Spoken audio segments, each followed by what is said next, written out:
കൂട്ടുകാരെ, സുജാത വാസു യൂട്യൂബ് ചാനലിലേക്ക് എല്ലാവർക്കും സ്വാഗതം. ഇന്ന് നമ്മൾ ഉണ്ടാക്കാൻ പോകുന്നത് പുട്ടും കടലക്കറിയാണ്, രാവിലത്തെ ടിഫിന്. അപ്പോൾ കടലക്കറി എങ്ങനെ ഉണ്ടാക്കണമെന്ന് ഞാനിപ്പോൾ ഇടാം.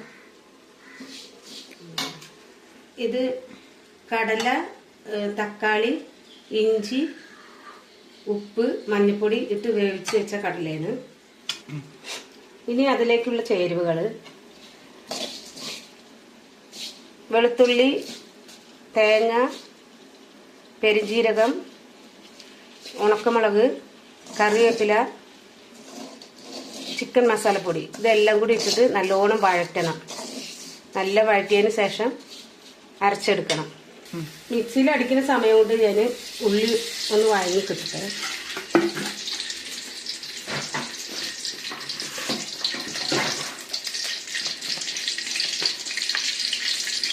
കടുകിട്ട്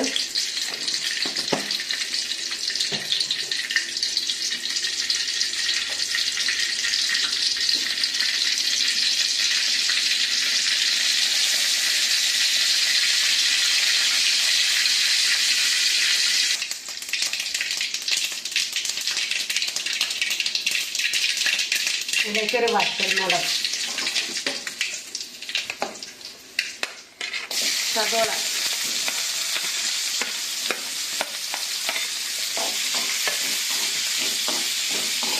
നല്ലോണം വഴക്കാം.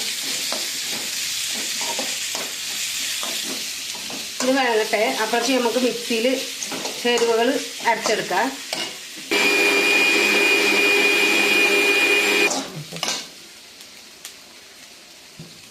ഉള്ളി നല്ല മണങ്ങിയിട്ടുണ്ട്. ഇതിലേക്ക് 2 കറിവേപ്പില ഇടാം.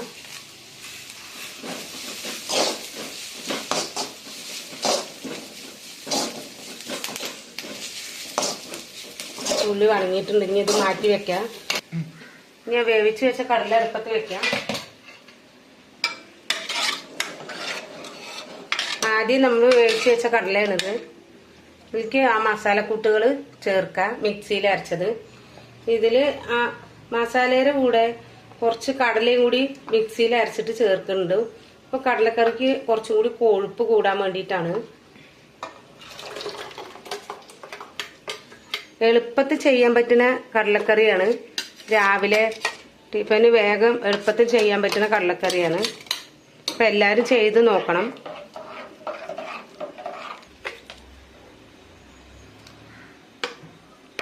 കുറച്ചും കൂടി ഉപ്പിട്ടു.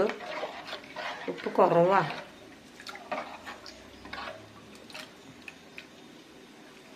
കടലക്കറി അപ്പത്തിന്, ചപ്പാത്തിക്ക്, നിങ്ങൾക്ക് ഇഷ്ടമല്ലേ ഒരുവിധ പലഹാരങ്ങൾക്കൊക്കെ ഇത് ഉണ്ടാക്കാം.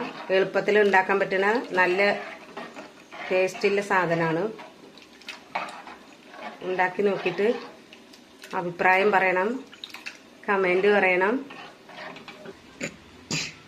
പുറത്ത് പുട്ടായിക്കൊണ്ടിരിക്കുന്നുണ്ട്, അത് നമുക്ക് എടുക്കാം.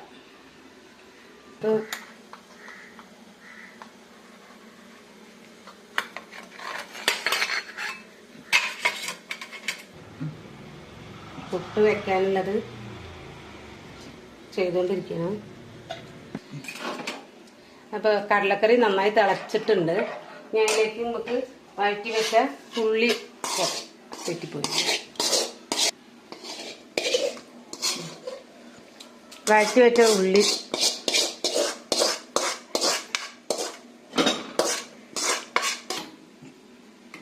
ഇപ്പോൾ കടലക്കറി റെഡി ആയിട്ടുണ്ട്. നല്ല സിമ്പിളായിട്ടുള്ള കടലക്കറിയാണ്. എല്ലാവരും ചെയ്ത് നോക്കിയിട്ട് അഭിപ്രായം പറയുക.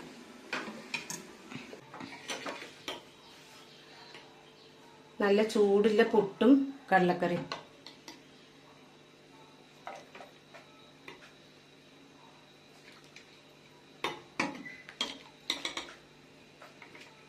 അപ്പോൾ എല്ലാവരും ലൈക്ക് ചെയ്യുക, ഷെയർ ചെയ്യുക, അപ്പുറത്തുള്ള ബെൽ ബട്ടൺ കൂടി ഒന്ന് അമർത്തുക. Thank you.